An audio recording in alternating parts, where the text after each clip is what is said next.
Hello, hello, hello, everyone, and welcome back to the Sex, Drugs, and Jesus podcast. I am your host, Devanin Seráphino, and it's so glad to be back with you all. I have with me this incredibly handsome and intelligent man here coming to us all the way from Copenhagen. His name is Arik. He just likes to go by Arik, so we'll just leave it at that. His name is Arik, and this man has a big old brain, a big old mind, and also a heart full of compassion for all kinds of people. He has no judgment and he is very open-minded. Eric, how are you today? I'm so glad to be here. Thanks a lot, Vannon, for inviting me, for being on your show, and yeah, and thanks for being back. Absolutely. Eric has to do with a company called and a website called Choice, which has to do with sex work and monetizing it. He is over there in Europe where sex work is legal, as opposed to over here in the United States, where we have some growing to do in that area.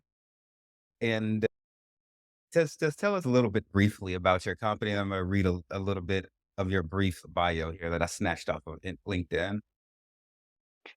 Sure, yeah. So Choice is basically a booking platform, a safe and inclusive booking platform for the entire spectrum of paid companionship.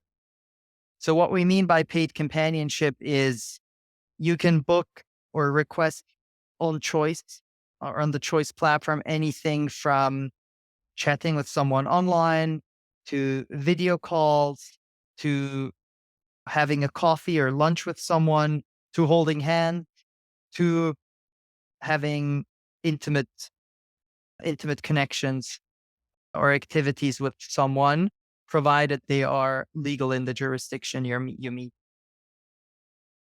That's absolutely beautiful. So let me read this little snippet from Eric's background that I thought was so cute. That Eric's an entrepreneur at heart, the passion for technology. Practically all his life, he has been building businesses from selling his sister's perfumes when she was abroad studying when he was the age of 5 to customizing USB flash drives in high school, the software sells during his studies. After helping bootstrap his previous company to an 8-digit ARR annual revenue returns, that's what that stands for, something like that, as the chief revenue officer, now working on destigmatizing and improving the safety of the paid companionship and intimacy industry. So that part about selling your sister's perfumes when you were 5 reminded me when I was about that age back in the 80s, we used to make these fucking multicolored elastic keychain things that would have all these designs and patterns and shit going around them. And I would mass produce them and send them to work with my dad so he could run me my money and bring me my fucking coin back because I had an empire to build at that young age too. So I really respect that and identify with that because those of us who are entrepreneurs and have that drive, I think that's in us from like birth. And it starts at that age. It's so cute. So, I bet you those perfumes are just darling. Absolutely darling.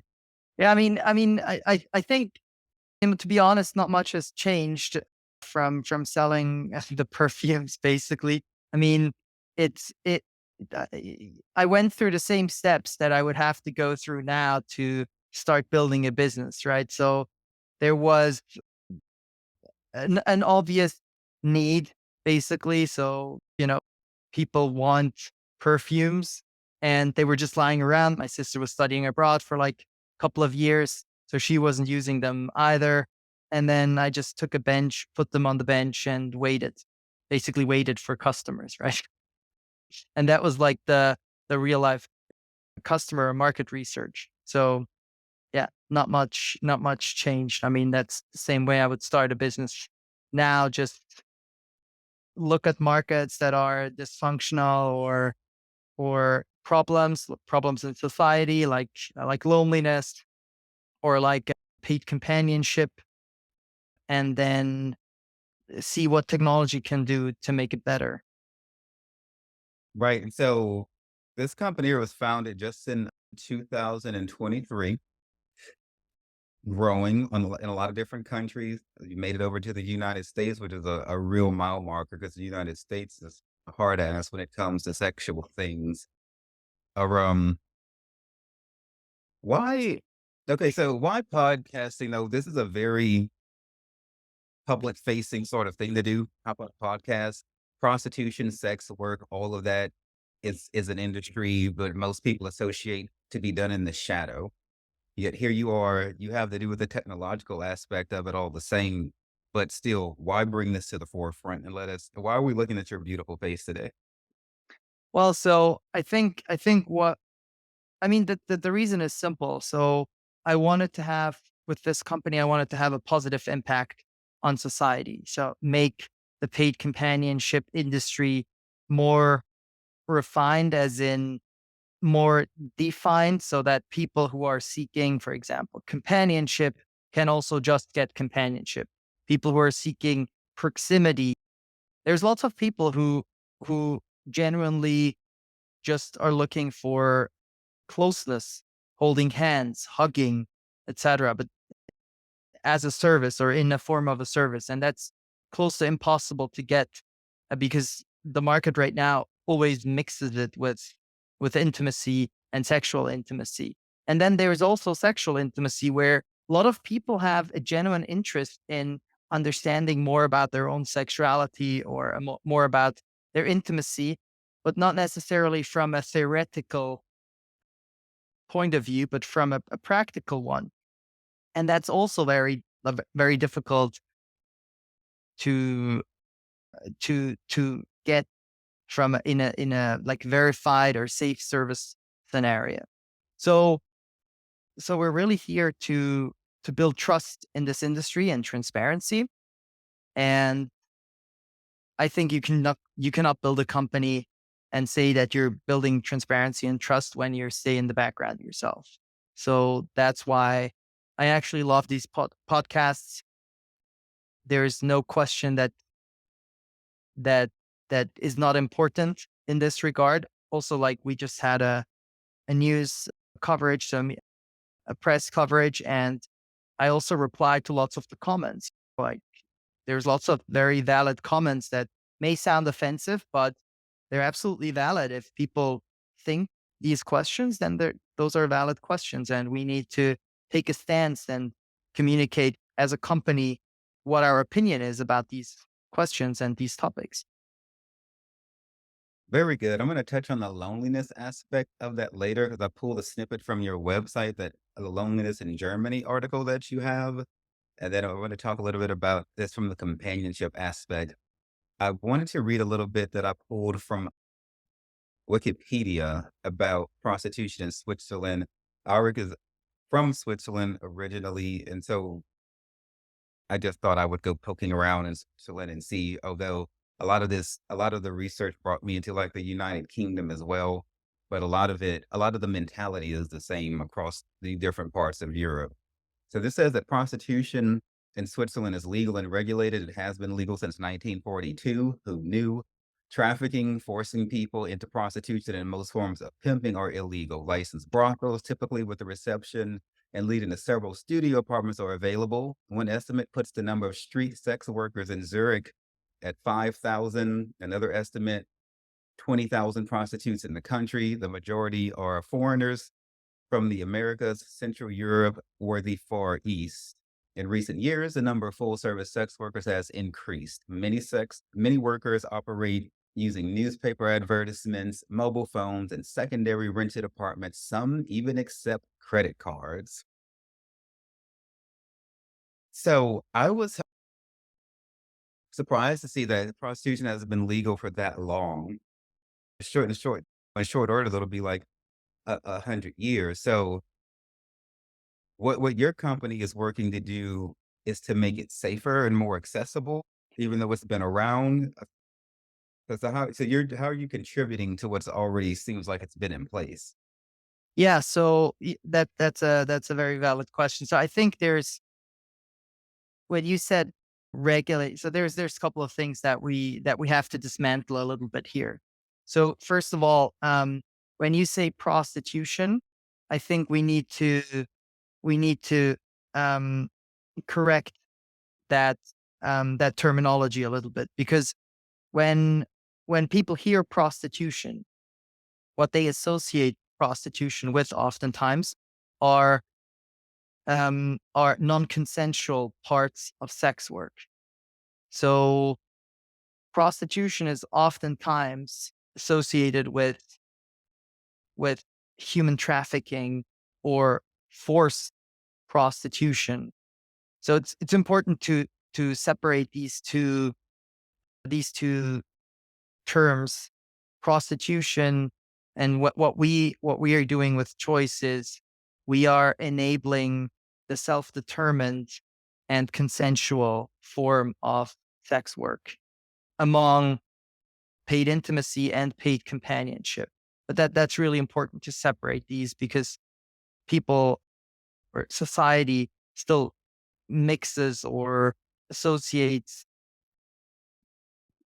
positive aspects of the industry with very negative aspects. And that's exactly, to start with, that's exactly why we are building choice, so that we give a platform to the consensual and self-determined and inclusive way of paid companionship, including paid intimacy and including paid sexual intimacy, where it is legal, right? So we we always ensure that services offered and provided are within the legal boundaries. So to start, legalized in Switzerland since 1942, but that was only for heterosexual sex work. Mm. So for homosexual sex work took another 50 years to get legalized. So it was not so it sounds like something very progressive, but it was not necessarily very progressive, because it was not inclusive at all. And it is not inclusive, systematically speaking, until today, because, for example, female clients, we ran a survey among potential female clients to ask would if there would be interest in paid companionship as a sector, if they could imagine ever using paid companionship from the client perspective. And it became clear very quickly that women, the focus of female customers is safety. That's the number one focus. And right now there is no platform focusing on safety. So systematically, the market is excluding female customers as well. You mentioned, the queer aspect of it. Do you have a lot of males involved in sex work over in Europe? I mean, they're only estimates, right? It's very difficult to say. But for example, on our platform, so that's something that we pride ourselves. The platform is, we consider choice to be safety technology. So we don't moderate. It's open and accessible to anyone as long as you adhere to the guidelines, which are, you can only represent correct information. You have to verify all the photos that you would like to upload, and you have to scan an ID and take a selfie to verify your age. Um, so we do have um, male providers, although it's less than female providers. But that's also because, for the reason I just mentioned, that market is not new, but underdeveloped in that sense, because of the safety aspect. Okay. When what are some of the examples of the things that you have in place to ensure safety? Because that word keeps coming up. Yeah. So I mean, it's also important to draw the line there. So just because a booking happens on choice, it doesn't mean it's 100% safe. We just do whatever technology can contribute to making it as safe as possible. So, for example, everyone is ID and selfie verified on the platform to ensure the age, but also as an identity escrow, so to say. So similar to when you would, I don't know, rent a car or a bike, you have to hand in your ID. as a deposit. The same happens on choice. So both parties to the meeting know that the other party also handed in their ID. There is a uh, behavioral guideline code that everybody needs to read and accept when requesting a booking or when accepting a booking. There is, for example, the entire service fee for the meeting is prepaid into an escrow account with us. So what that does is it just makes sure that, for example, during the meeting or before, there is no boundary pushing, because boundary pushing, so basically renegotiating services that are stated very clearly on the provider profile that they do do or don't offer, is considered a breach of our behavioral guidelines. So when that is when the choice code is breached or violated, then that can get reported, and then the funds would get released to the provider, and the client side would either be terminated, so the account could be terminated. And unlike dating apps, we can actually block people for good because we block them with the ID. So you cannot re-register. If you're a bad actor in the market, you cannot re-register and get access to the market again. And if it's a minor violation of the behavioral guidelines, then you would still get a strike. And that strike will be visible to other people that you're chatting or interacting with. So the idea is that back to when sex work was legalized in Switzerland, 1942, or at least parts of it, had we started in 1942, coming up with a very effective blocking mechanism of all the bad actors, we wouldn't have a perception of an unsafe market today. Yet we do, right? Because there is no, at the very basic level in this market, there is no effective way of blocking anyone. So so if anyone does not adhere to behavioral guidelines or be respectful during the meetings, there's nobody except the law to or prosecution to actually stop them from doing it again.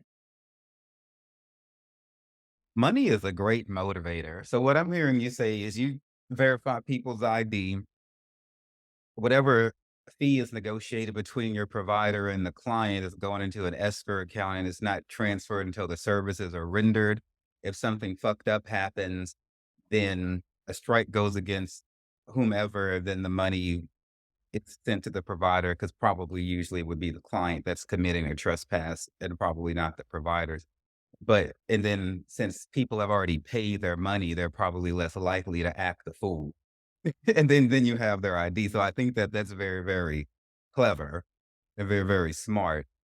I mean, money that I think the money is probably the thing that'll make people act right more so than the ID because people are So rather I mean, we avoided two safety incidents already through the system. yeah. So, and it's exactly what you say. So oftentimes people, like mostly clients, they would book a meeting, and then the negotiation position is automatically better for the client side than for the provider side, because the meeting is locked in. So they blocked the time. Sometimes they have to travel somewhere. So they're already there. And there's right now in the market, most of the times there is no security whatsoever. Right. That's why, for example, a lot of providers, a lot of companions in the US ask for the ID and for deposits, but directly to them. So that then doesn't equalize the negotiation position. It shifts it from the customer being in the better one to the customer being in the worse one, because they already sent all the details. Plus, they sent a deposit not to an escrow account, but directly to the provider. So if it was a scam, they're more likely to get scammed as if there was a serious escrow providers such as us in between. So I think there's only one or the other extreme. There's nothing equal or equalizing the negotiation position, and that's exactly what we're trying to do.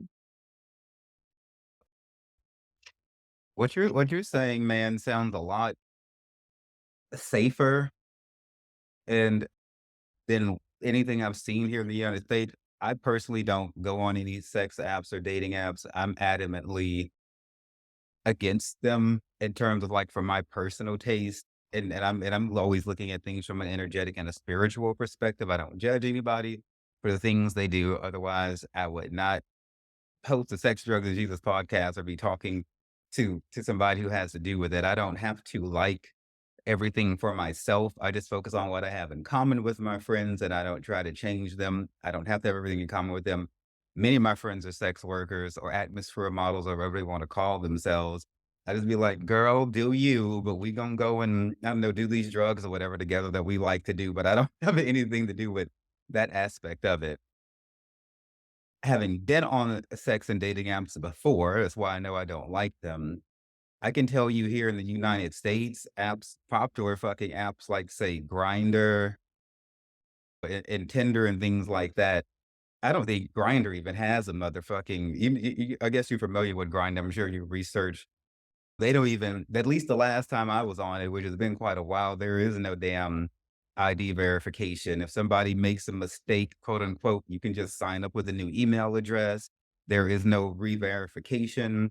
People There's no escrow account because it's just like literally whoever can hop on there, put pictures of whomever up there. People have sometime at one point somebody established a fake account with my pictures on there just to be shady because you can just screenshot, do it, and people just go run off with each other with nothing that resembles any kind of accountability. People can get hurt really easily that way, and it does happen because you just met the person, you don't know anything about them, and now you're at their house, and there's nothing in the system even remotely like what you're talking about. So I personally have a lot against Grinder and a lot against the way sex and dating apps are done in the United States because it's just a free for all, and it's just all fucked up, and the energy around it is very erratic. It's very erratic. Do you have any? Yeah, I guess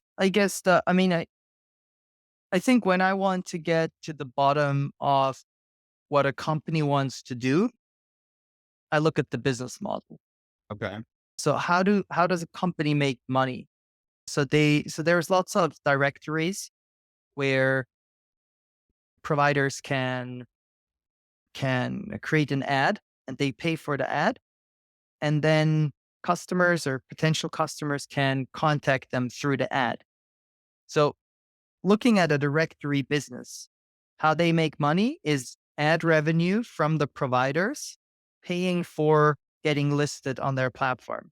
Mhm. So do they have an interest to verify the providers or the ads? No, because they want to get as many paid ads as possible. Do they have an interest in what happens after contact is established? No, because they, they just care about how many paid ads they can get on the platform. They don't care if meetings happen. They don't care if meetings go well or go bad. That's just the nature of their business. And with dating apps, I wouldn't go as far because but looking at the business model of dating apps, how do they make money with the premium subscriptions? Potentially with ads as well, but mostly with the premium subscriptions of the users. So they want you, and the algorithm's purpose is to keep you active on the app as long as possible.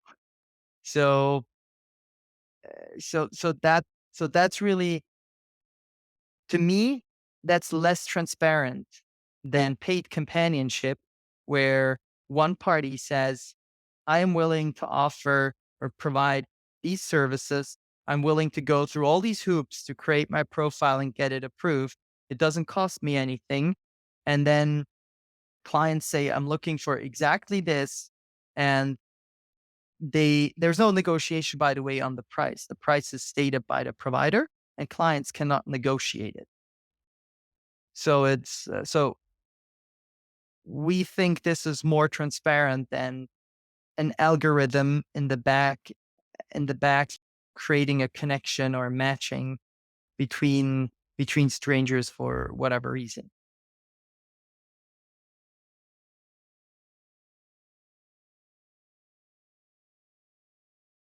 So, I mean, I agree. I mean, I just flat out agree with that. This the way that the like say Grinder and those people do that like without any like care or concern. It reminds me of this scripture. Let me look this up. And we're going to talk about like this, like the spirituality of this here shortly, because in my mind, we can never, Lord, we can never separate soul and spirit from anything because we're all souls, we're all spirits, and everything has a spirit to it and an energy to it at the end of the day. And so that's why I come at it from that angle, though I have obviously I get that we're all human and we have our human elements, we also have our soul element too. And so a part of my calling is to always bring in the spiritual element to things where others may be missing that. And so in the book of Revelation in chapter 18 around verse 13, it talks about how merchants of the earth made a whole lot of money, but they sacrificed people in the process. Okay. And how God is not particularly happy with that. So I'm just gonna read this and then we'll carry on. And then it says, and the merchants of the earth shall weep and mourn over her, for no man buy their merchandise anymore, their merchandise of gold and silver and precious stones and of pearls and fine linen and purple and silk and scarlet and all fine wood and all manner of vessels of ivory and all manner of vessels of most precious wood and of brass and iron and marble and cinnamon and odors and ointments and frankincense and wine and oil and fine flour and wheat and brass, beasts and sheep and horses and chariots and slaves and souls of men. And this here is talking about how the rich only want to get richer and richer and richer. And no matter how much they get, it's not enough. And even if they have to throw people under the bus, under the chariot, and wreck people's minds and self esteem, the way that I have seen a lot of these sex apps do. I have a particular thing against a grinder. You know, that was a huge part of like an instrument that helped to ruin the last relationship that I was in because the other person just couldn't get off of those damn apps like that, and though they form addictions, they the certain sounds and the certain things that they make in there are tuned to a certain thing to entice people to come back, like you said, the algorithms and everything. It's, it's a variable ratio reinforcement thing, like how they use in casinos. If you hit a jackpot, they try to keep you coming back. If you press the little fire thing or you hear that sound, how long do you have to stay on the app before you'll get that doo-doo-doo, that beep message where somebody wants to message you? Could this be the one that you're gonna have sex with or spend the rest of your life with? So they're playing on people's loneliness, which we're about to talk about, but they're not actually they don't have the safety rails in place and they don't care if the person spends 20 hours a day on there. And I people have spent a fucking lot of time on Grindr, and it's not or on and Tinder and all of them really, and it doesn't really lead to much. And then they're right back there having to do the same damn thing the next day because if they're just having sex for validation, there's no end to a need for that. At least with what you're doing, somebody's getting paid and somebody's feeling like they're getting something tangible out of the deal. I think that's a conversation I have a lot because we would like to. So two things to touch on here. We would like to position choice as an alternative to dating apps. So there's something called dating app burnout, and it's a thing. So it's a thing so big that it has become the number one priority of Match Group, which basically owns most of the dating apps. So, and the reason for it is there are certain things that you may consider you consume or have in a certain frequency. You may go to a barber or hairdresser sort of as a treatment. But when it comes to companionship, we don't look at it that way. We always expect it to be, a lot of people say genuine because they consider if it's done as a service, it's not genuine, which I disagree. Having talked to a lot of people that generally offer this as a service, and we would like to make that possible because we think that companionship, if it's provided and consumed as a service, it can be equally genuine, but most importantly, it makes sure that one side gets the empathy it it really needs in that moment, whether it is having a coffee together and somebody listening to the other person, because it's a service. It's not a favor from another person. And it doesn't mean that you have to do this every day, but maybe once in a while as an alternative to to dating apps. You could sort of, as a wellness treatment, have a paid companionship experience. And then the other topic to touch upon is we had examples on the platform already where people in a relationship actually integrated paid companionship into their relationship model transparently, openly. So they said maybe there's one partner that has a certain fantasy or has a certain need that the other partner cannot or does not want to satisfy, and yet they don't want to sacrifice the entire relationship because of that. And we actually see it as a constructive thing to talk about these differences or expectations in a partnership. And then why not embed a service to actually improve the relationship, improve or become part of a new relationship model. So yeah, that may be very progressive, but I think transparency and talking about things is always better than not talking about them and not addressing them. Yeah, no shit. Like a lot of lives could have been saved, relationships saved, if people would have just opened their fucking mouth and said what was on their heart, on their mind, rather than just acting or reacting or just going running off and doing. That way we can always get down to the reason behind things. Why do we feel the way we feel? Why do we want to do what we want to do? And cross check it. Sometimes we should just run off and do every damn fantasy that pops into our head. Not everything is meant to be done, and not every experience is meant to be had. We live in a world where that word experiences is constantly thrown around. Experiences, experiences, experiences. It's almost like people feel like their life is gonna run away from them or they won't get the full value off of it. Experiences are part and parcel to the course of living.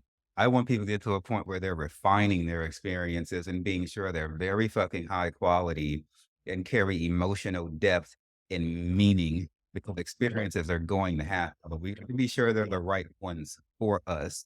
And not every experience is meant for us to have. Let's say that with me, people listening, that every experience is meant for me to have. You don't want to get off into some shit that's not meant for you because you're gonna end up hurting yourself if you do that.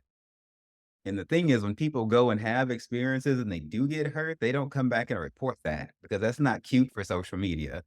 Everybody gets on social media and acts like everything is great and wonderful, but if they get their head bashed in on a hookup or get their wallet stolen or their tires slashed, they're not gonna tell you that. But don't think that it's not happening because that's the whole reason for choice to exist is because bad things do happen when people meet people that they don't know. And so that's why they're trying to mitigate that and to provide the safest experience possible. Now, let me get on the spiritual aspect of this for a moment in terms of like, so we talked about like loneliness.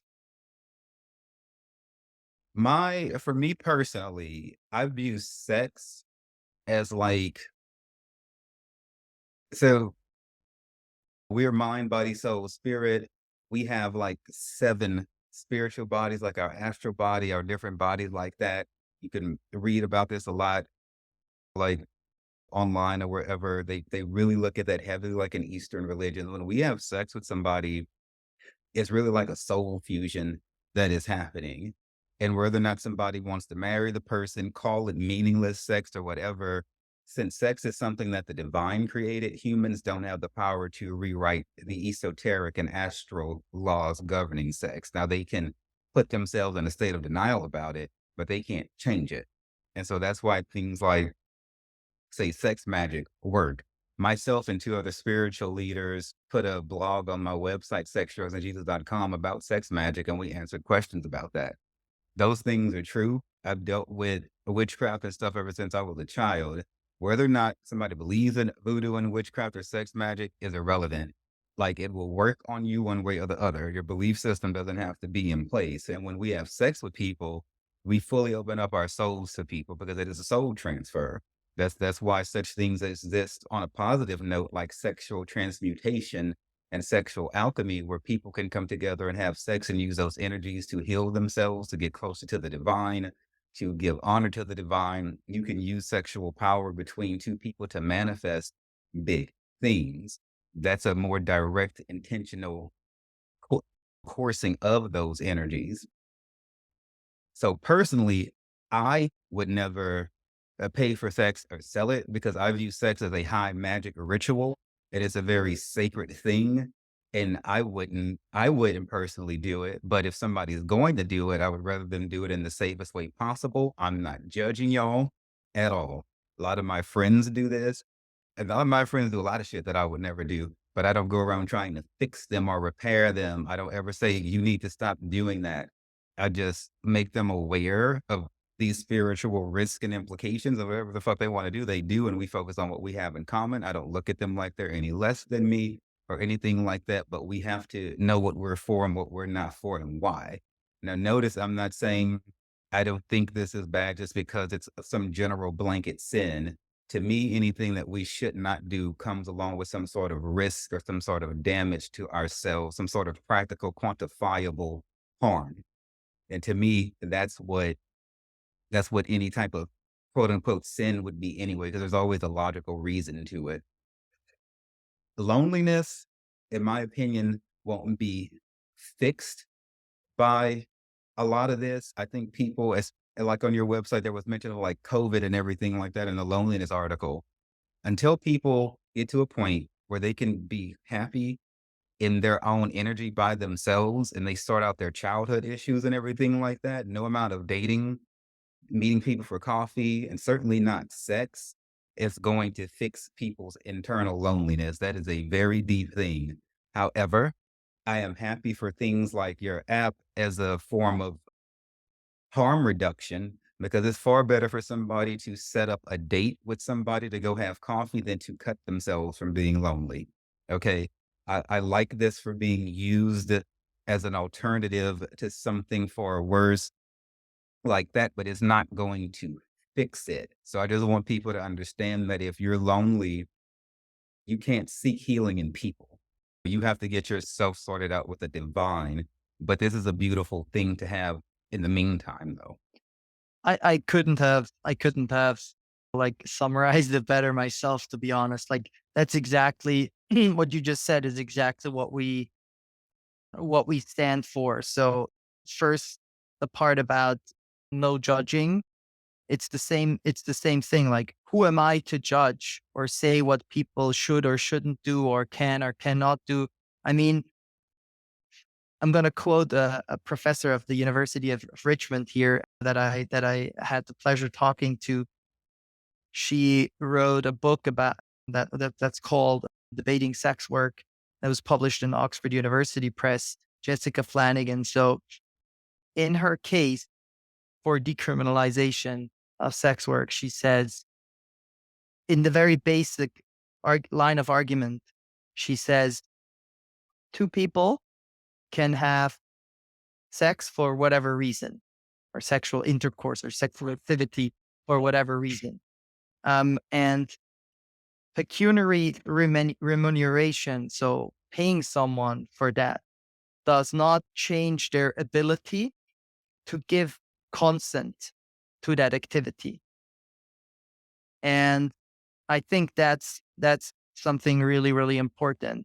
As long so people can do whatever they want, as long as it's legal and as long as it's consensual, both parties agree to it. We want to enable that or facilitate that. But if it's not consensual or if something goes wrong, then we absolutely want to have a system in place so that it cannot be repeated, so that it cannot happen again. And about the loneliness topic, absolutely right. We would never want to position ourselves as a cure for loneliness. That is a way more difficult problem to solve, like you mentioned. But we would like paid companionship to become sort of an intervention mechanism or an alternative until you get there. So if you have two states, either isolate yourself more or pay for a service to help you get back into society, even if you pay for having coffee or going to a theater or having a meal together, at least you're going out and you're among people. And the other person, because it's a service, it's not a date, will also try to understand what it is that you want. Why are you requesting this service? Why do you need companionship? In a non-scientific way, right? This is not a replacement for for a therapist, but it's just helping you get there and then potentially helping you also get back into a state where you can foster social connections more, but like without having a service, like naturally. I agree. I also wanna offer this. I'm thinking about this time because I'm a licensed massage therapist as well. There was this client that came to me, and this girl, I think, had suffered some sort of abuse at the hands of a man, and she requested a massage. I met her out working about in the city somewhere. I guess it was something about my vibe that made her feel like she could trust me. But when she came for the massage, she chose to keep her entire work uniform on down to the shoes, if I remember correctly. As a massage therapist, I'm trained to massage however a person presents. So they want to be fully nude, they fully clothed, whatever. And she just laid there like in this fetal like position for this massage, and I didn't ask her about her trauma. It's not my position to ask. I could just sense this. And it was a really brave and bold step for her to take. And she used that massage as a way to lean into that darkness and to lean into that trauma and attempt to overcome it by having a man that she trusted to touch her again after whatever wrong was done to her. And now I can see this working in that same space. So I wanted to offer this idea to people. If you've been traumatized in whatever way by a certain gender, hiring somebody to lay next to you and with your clothes on, I'm not promoting sex, but is a way to get next to that energy and maybe to get used to it and to try to overcome it and turn to face it as a means to heal trauma that came back to my mind. Um, but you got to be careful with your intentions. To me, when we take our clothes off, we're stripping our protections away and things like that. So I really devise a line at anything sexual, but all the other stuff, using it to heal, overcome trauma for introverts, trying to overcome introversion or being too much of a homebody. You can really alchemize this sort of app and really transmute it to do something positive. for yourself, and then you can take and show up to your relationships better. Because some people might not have the boldness to just do this sort of thing, or may not live in a place with a certain population where they can. With anything, it's how you choose to use it. But I can see a lot of healing being offered here if people approach this the right way. Yeah, and I think that's why we put a lot of focus on the verification process of providers. So with all of the providers, I have personally chatted at least as part of the verification process. With Right. lots of them, I've had video calls, and some of them as part of the verification, I've even had coffee or lunch with, just to understand what the motivation is, but also to get feedback for the platform, but also to hear stories. And it's interesting you mentioned this client of yours when you were a massage practitioner. I in a face to face interview that I had with a trans provider on our platform, I heard a very similar case where she would be the massage therapist, and then one of her clients was also going through trauma, and then because this was a service based setting in a private practice that was actually a massage practice surrounded by physiotherapists, she felt comfortable step by step getting connected or used to physical touch again, but at her own pace. And I think that's really the critical thing. If it's a service, you can you can moderate or dictate the pace you're going, which is, I guess, much harder on a dating app or on a casual non-service interaction or date, because the other party has interests too. And if you consume something as a service, the attention is all on you, and it's about your needs and your pace and your quality experience. And yeah, so yeah. Yeah, I mean, it's in that aspect, it's no different than a psychiatrist, a hypnotherapist, a massage. It's all somebody you're hiring for a service to help you feel better. Yeah, we're trained and shit like that. But if the intention of this person you're hiring is to help you heal and you communicate that, I don't think us hypnotherapists, massage therapists have any room to judge or look down upon it if it's being approached from a person trying to come up higher within And I themselves. guess and I guess that's a little bit what the verification process does. Somebody who just wants to get an ad published as fast as possible, then make some money and then get off the app again, wouldn't go through the choice verification process because it's too much effort. So actually the providers we have, they understand what we're doing, about what we want to do about the market. They understand our mission. They're oftentimes like very experienced. They do this for like 5 years, 10 years. So yeah, I mean, I guess really the quality and um genuity of the providers is really important here. Absolutely. Then the last thing before we switch over into our dad jokes, I was reading an interesting article on the website choice.ch, which will go in the show notes, talking about the history of sex work going all the way back 2400 BC in Babylon. I hear it often where people are like, prostitution and sex work is the oldest profession and so on and so forth. Yo, if sex work is your thing, then that's your thing. But just because it's been around forever doesn't it doesn't either justify it or criminalize it. When people say that, they're usually trying to like justify it, but that's not the case. And your article was talking about how it was tied to the Babylonians and the worship of deities and different things like that.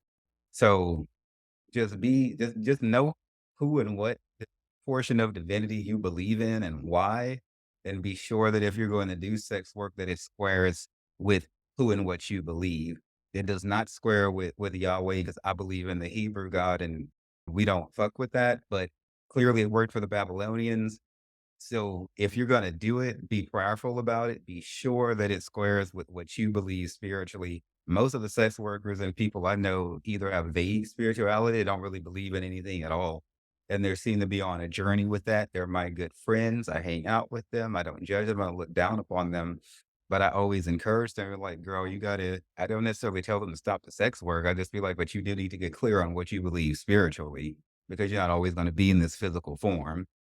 And so, yes, sex work has been around for a while. If you feel like it's your thing, you're going to go ahead and do it, but always be refining what you believe spiritually because you won't always be here. And as you get closer to the divine, they'll tell you what to keep and what to let go, but just be serious about that too. However, that And looks. I think you're touching upon a very important topic. I think it's also really important. The word consent is thrown around a lot. It's actually something quite complex to figure out for yourself, especially in paid companionship.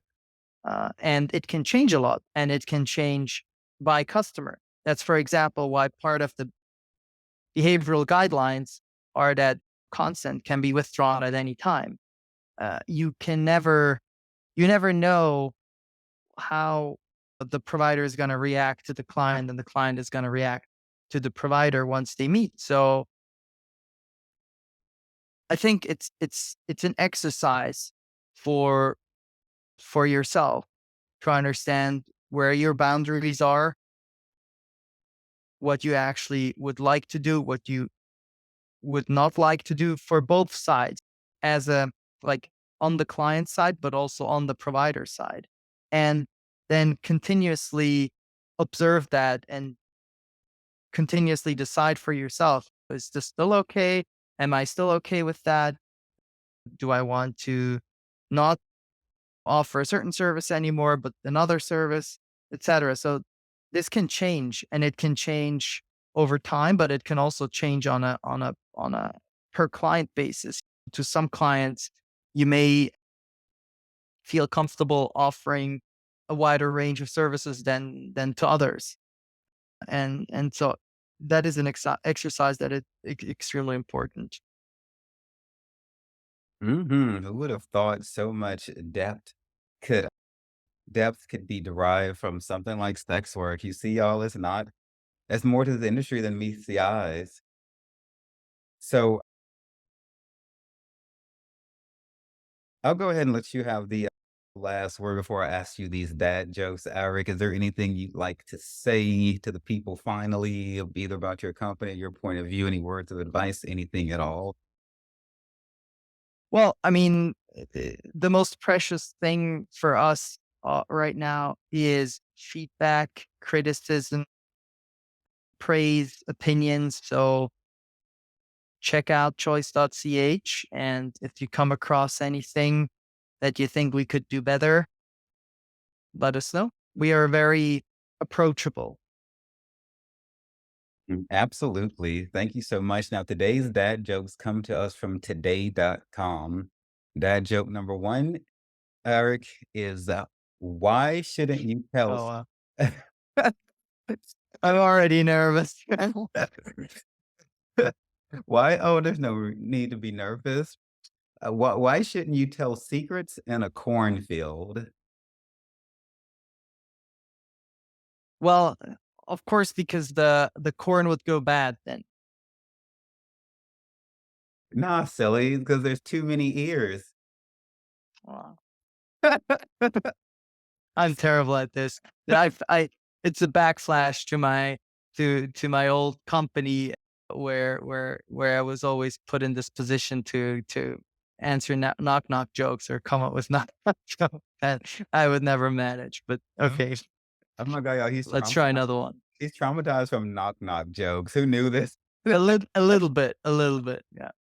Okay. And these are people will really answer these better. They're like high on shrooms or weed or some shit. Then they would like get it instantly. Or okay, what did the beach say when the tide came in?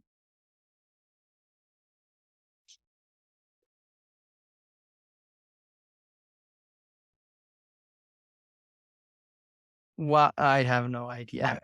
I'm really absolutely terrible at this. It's okay. Wow, they're don't get too wet. I don't know. That's cute. That's cute. He said, "Long time no see." Oh,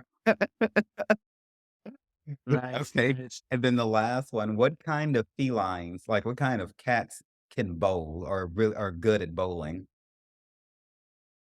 What kind of cats are good at bowling? Yep.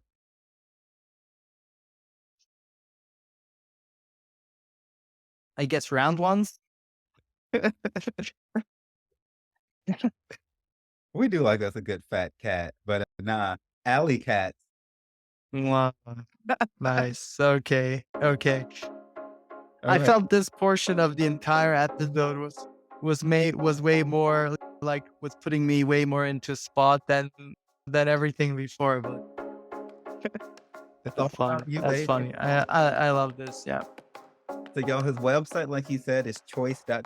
That will go in the show notes, as it always does. Arik, thank you for your beautiful mind, your beautiful energy, your open heart of compassion, and for doing your part to make the world of sex work a bit more safer. Thank you so much for having me. Thank you all so much for joining us today and for taking some time to invest into yourself and into the lives of your loved ones. Please visit us at sexdrugsandjesus.com and check out our resource page, our spiritual service offerings, my blog, my books, and other writings that God has partnered with me to create. Find us on any social media platform. Stay strong, my people, and just remember that everything is going to be all right.